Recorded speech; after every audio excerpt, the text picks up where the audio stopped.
Hi there, it's Susan from SG Development Solutions. Well, this month I'd like to share some more insights from my neuroscience journey. So a couple of weeks ago I was on my Neuroscience for Coaches programme again and learned some really interesting stuff about decision making that I think could really help you make better, more effective decisions, or at least understand what's really going on when you make decisions.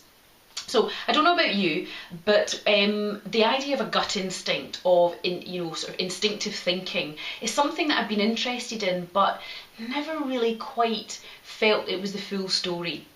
I read Malcolm Gladwell's book Blink a number of years ago, and that really talks about how we often make very quick, impulsive decisions without really thinking about it, and very often we can be right because we pick up on stuff at almost like at a different level from when we engage the thinking part of our brain.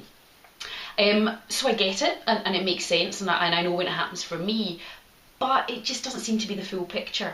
And one of the other schools of thought about decision making is that decision making requires that we engage the prefrontal cortex, the bit in front of our brain, which is where we think things through, we reason things out, we make decisions based on evidence and facts.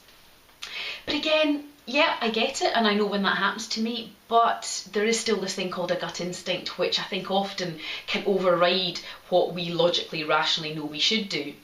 So when I came across dual systems thinking, I thought, do you know, this sounds like it might balance out what these two schools of thought are thinking, and maybe really help us to understand what's really going on when we make decisions. So Daniel Kahneman, who wrote the book Thinking Fast and Slow, he describes the two systems that we have when we think. So we have system 1 and we have system 2. Now system 1 is the automatic, impulsive, fast thinking process that we use. So when you make a very quick decision or a quick judgment and you really don't have to think about it, then that is probably system 1 that you're using. And system 1 is always on, it's always active. So we use it to filter out a lot of information. We have to make so many decisions every day, there's so much choice, so many things that we need to decide just in terms of getting up and out of bed and out of the house in the morning. So system 1 helps us to make very quick decisions. What am I going to have for breakfast? What way am I going to drive to work? Things like that we really don't have to think too much about, which is great. But the thing with your system 1 thinking, and it's always turned on and you're not consciously aware of it, but the thing is it's actually quite biased. So we have this unconscious bias. We're overly optimistic about the outcome of a situation. We're overly confident about our own ability.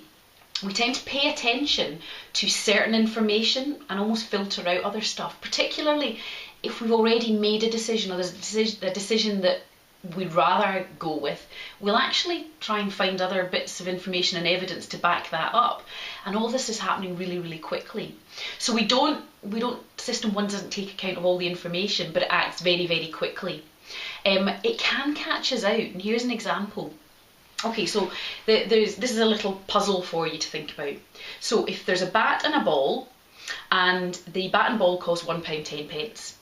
The bat costs £1 more than the ball, so how much does the ball cost?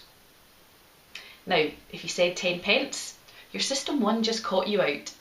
If you actually spent a little bit of time engaging system 2, you'd have realised the answer is actually 5 pence. So we need to be aware of the system 1. We'll make very quick decisions, and it's really interesting when it comes to money. We make really impulsive decisions about money, even when we think we're being rational. It's absolutely fascinating. So we need to be aware of the system 1 and the effect it can have on our decision making. But we also need to be aware of system 2. So system 2 is the other part of our decision-making process, which is the rational, logical. When the prefrontal cortex kicks in and we sort of think, okay, let's look at all the evidence. We weigh things up. It's a far slower process of thinking.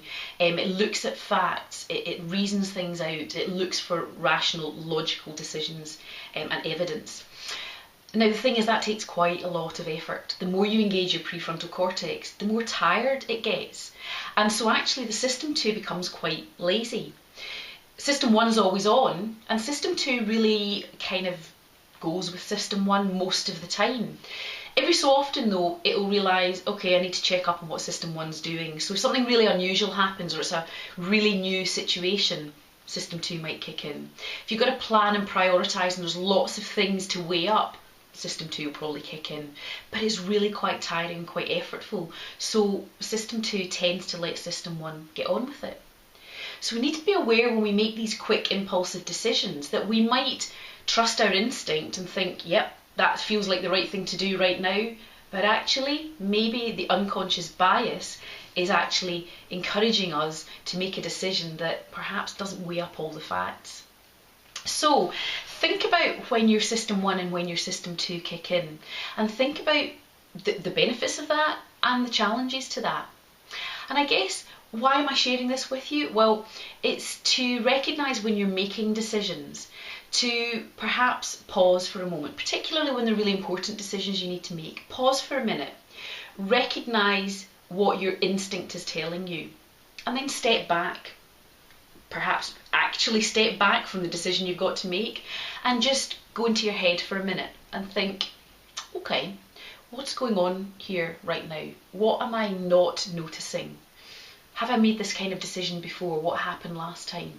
Is there anything else I need to think about? And just give yourself a few moments to let System 2 catch up with System 1.